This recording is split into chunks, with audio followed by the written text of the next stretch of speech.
Maharashtra today 24 news सत्य परिस्थितीचा सविस्तर आढावा। सावकारीत गेलेली शेतजमीन तुझ्या नावे करतो म्हणून जिल्हा उपनिबंधक कार्यालय परभणी येथील तत्कालीन कार्यालयीन अधीक्षकानं मध्यस्थी दलालाच्या हस्ते स्वतःहून 20 लाख रुपये उकळले। यावरून तक्रारदार शेतकऱ्यानं जिल्हाधिकारी परभणी, जिल्हा पोलीस अधीक्षक परभणी, जिल्हा उपनिबंधक सहकारी संस्था परभणी यांना लाचखोर अधिकाऱ्याविरोधात तक्रार देत 4 फेब्रुवारी 2025 पासून आमरण उपोषणास पत्नीसहित बसला आहे। दरम्यान सावकारीग्रस्त शेतकरी समितीचे प्रदेशाध्यक्ष बाळासाहेब बाभट यांनी उपोषणस्थळी भेट देऊन प्रकरण पुराव्यासहित मुख्यमंत्री देवेंद्र फडणवीस यांना प्रत्यक्ष भेटून संबंधित लाचखोर अधिकारी व दलालावर फसवणुकीचे गुन्हे दाखल करण्याची मागणी करणार असल्याची माहिती महाराष्ट्र टुडेशी बोलताना सांगितली आहे। यात उपोषणकर्ता शेतकरीची प्रकृती खालावली असल्याचे दिसून येत आहे। या प्रकरणी जिल्हा प्रशासन, पोलीस प्रशासनाकडून काय कार्यवाही होईल ते पाहूया। महाराष्ट्र टुडे मराठीसाठी ब्युरो रिपोर्ट मेहबूब शेख सोबत विशाल गायकवाड, परभणी।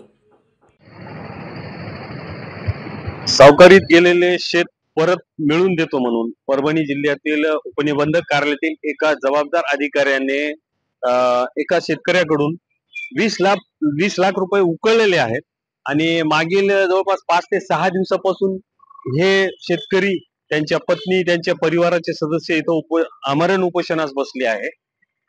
तर यामध्ये अद्यापही जिल्हा प्रशासन, पोलीस प्रशासनाकडून कोणत्याही प्रकारची दखल किंवा कारवाई घेतली गेली नाही।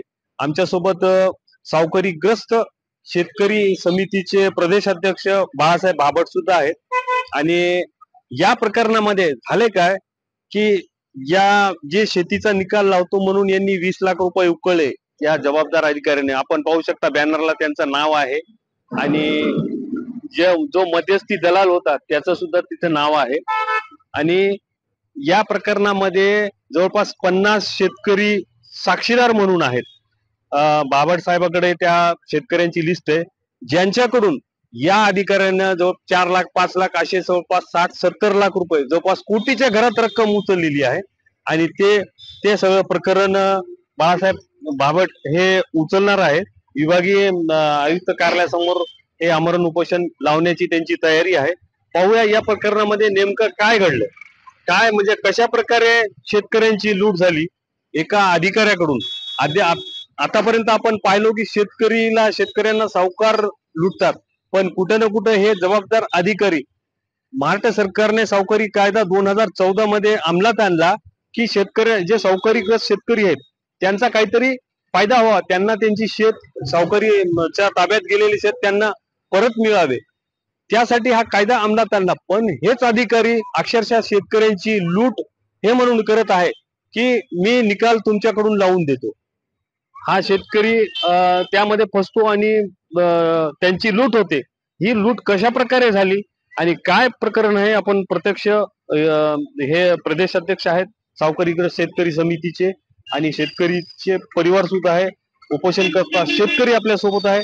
काय आहे हे प्रकरण आपण जाणून घेऊ। जी सावकारी नियंत्रण समिती जिल्हा पातळीवर शासनाने स्थापन केली आहे, ज्याचे अध्यक्ष कलेक्टर साहेब आहेत, सचिव हे जिल्हा उपनिबंधक सहकारी संस्था DDR साहेब आहेत आणि त्याच्यामध्ये सदस्य जे आहेत ते पोलीस अधीक्षक आहेत। या तिघांनाही मी पत्र दिलं, त्यांच्याकडून काहीही रिस्पॉन्स भेटला नाही। परंतु जिल्हा उपनिबंधक सहकारी संस्था यामधले जे काही प्रशासकीय अधिकारी ते खळबळून जागे झाले। आंदोलन करता शेतकरी इथं बसल्यानंतर 2 वेळेस रात्री, 1 वेळेस या बाईपची जे काही ओरिजिनल कागदपत्र आहे त्याच्यात बॉन्ड करून दिलेला आहे त्यांनी, त्यांच्या दलालांना तो हिसकावून नेण्यासाठी एक चोरट्या माणूस यांच्या आंदोलनामध्ये तंबूत घुसला आणि 2 दिवसापूर्वी त्या बाईकडून ते कागदपत्र हिसकवण्याचा त्यावेळेस त्यांनी प्रयत्न केला। दुसरी गोष्ट, जो कार्यालयीन अधीक्षक आहे तो कार्यालयीन अधीक्षक संध्याकाळी दररोज इथं फिरतोय, त्याचं फोनचं लोकेशन ट्रेस करा, तो कशाला यायला इथं, त्यानं पैसे नाही घेतले तर। मी काल माननीय विभागीय सहनिबंधक सहकारी संस्था यांच्याकडे गेलो, सविस्तर या प्रकरणाची चर्चा केली। राज्यामध्ये सावकारी नियंत्रण करण्यासाठी आणि सावकारावर वचक बसवण्यासाठी जो कायदा 2014 ला पास झालाय तो का नुसता कुचकामीच आहे का? तो नुसता काय तुमच्या सहकार खात्यामधल्या लोकांना पैसे खाण्यासाठीच आहे का? मग ते मी त्या साहेबांना विचारलं, मग त्यांनी काय कार्यवाही केली काय माहित, पण काल त्या शेतकऱ्याला ह्या लोकांनी एक निकाल दिलाय. हा निकाल त्या शेतीचा दिलाय ज्यानं ही ती शेती विकली. ज्या निकाल देण्यासाठी यानं 20 लाख घेतले, ती शेती त्यानं विकली, त्या शेतीचे पैसे यायनं खाल्ले. हे प्रकरण पुन्हा या शेतकऱ्यानं पैसे देण्यात काम केल्यामुळे या लोकांनी जाणीवपूर्वक विभागीय सहनिबंधक यांच्याकडे ते अपील केलं होतं सावकाराला हाताशी धरून. त्याच्यावर स्टे आणला. स्टे आणल्यानंतर पुन्हा ते फेर चौकशीसाठी या परभणी जिल्ह्यामध्ये या जिल्हा उपनिबंधक कार्यालयात आलं आणि त्याचा निकाल यांनी दिला. या जमिनीचा निकाल 3 वेळेस लागला. म्हणजे या जमिनीचा निकाल 3 वेळेस लागला. म्हणजे या शेतकऱ्याला किती फिरवायले ते लोक. परभणी औरंगाबाद, औरंगाबाद परभणी, परभणी औरंगाबाद, औरंगाबाद परभणी. याचा अर्थ काय? आता उद्देश काय यांचा? म्हणजे तिसऱ्या वेळेस निकाल देण्याचा उद्देश हेच आहे की ह्या शेती जी विकली, ह्या शेतीचे सर्व पैसे या कार्यालयातल्या लोकांनी खाल्ले आणि यांना वरून मी उपनिबंधक साहेब विभागीय निबंधक साहेबाकडे गेल्यानंतर तिथून यांना काहीतरी झेबू आला असेल, त्याच्यामुळे यांनी तातडीने यांना निकाल त्याच वापराचा दिला. आता उपयोग काय? बाकीचे जे प्रकरण आहेत यायचे 15 एकराचे, त्याचं काय करायचं? ते बी निकाल लावून देतो म्हणले. त्यामुळे हे प्रकरण जिल्हा अधिकारी कार्यालय इथे जे तक्रार देण्याचे कारण हे अधिकारी संजय अब्दागिरी आणि जनार्दन वैजनाथ गुंजकर या दोघांनी मला ते 13 एकरचा निकालाची लालूच दाखवून माझ्याकडून 20,40,000 हडप केल्याबाबत. 20 लाख कुठून घेतले तुम्ही?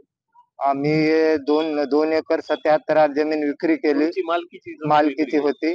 गंगाधर सकाराम गवळे यांना 26 लाखाची विकायला भाग पडली अधिकाऱ्यांनी. 26 लाख रुपये घेतले. त्यामधले 20,40,000 कोणाला दिली तुम्ही? हे संजय अब्दागिरी आणि जनार्दन वैजनाथ गुंजकर. कोणाच्या घरी दिले? हे जनार्दन वैजनाथ गुंजकरच्या बंगल्यावर नेऊन दिले. त्यावेळेस उपस्थित होते अब्दागिरी साहेब आणि जनार्दन वैजनाथ गुंजकर. म्हणजे तुम्ही ही रक्कम एकदम दिली का टप्प्याटप्प्याने? 3 टप्पे केलेले. दिली का? त्याच बंगल्यावर दिले. तुमची मागणी काय आहे? तर माझी मागणी हे आहे की संजय अब्दागिरी आणि जनार्दन वैजनाथ गुंजकर यांच्यावर जोपर्यंत गुन्हा दाखल होत नाही तोपर्यंत अमर उपोषण मधून उठणार नाही. आज माझे 8 दिवस झाले. माझी तब्येत घायल झालेली आहे. जर मला काही करता काही जर झालं याची जबाबदारी आपल्या जनार्दन वैजनाथ गुंजकर आणि संजय अब्दागिरी यांच्यावर आहे. तुमची मागणी काय? यांच्यावर गुन्हे दाखल व्हावे. यांच्यावर गुन्हे दाखल झालेच पाहिजे. जोपर्यंत होत नाही तोपर्यंत अमर उपोषण उठणार नाही. तुम्ही सोडणार नाही? हा. आज तुमची तब्येत काय झालं? आज तब्येत माझी घायल झालेली आहे. मला बोलता येईना. माझी तब्येत फार बिघडली. काय झालं दुपारी नेमकं?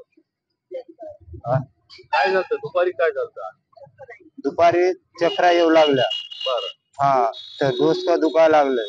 बरं. उठू वाटेना. या पद्धतीने डॉक्टर आलते का तपासायला? डॉक्टर आले होते. तपासून गेलेले. बरोबर. तर याची काळजी घ्यावं. प्रशासनानं दखल घ्यावी. यांच्यावर गुन्हा दाखल करून माझ्या फसवणुकीचा गैरफायदा घेऊन मला मंजूर करून देण्यात यावी. तुमच्या साधेपणाचा फायदा घेऊन तुमच्याकडून तुम्हाला लुबाडले. आम्हाला लुबाडलेले याची भरपाई करून यांच्यावर कायदेशीर फसवणुकीचा गुन्हा दाखल करून आम्हाला न्याय मिळून तुम्ही उपोषण उठणार नाही. यांचा न्याय मिळून द्यावा. आजच महाराष्ट्र टुडे 24 न्यूजला सबस्क्राईब करा आणि सत्य परिस्थितीचा सविस्तर आढावा पहा.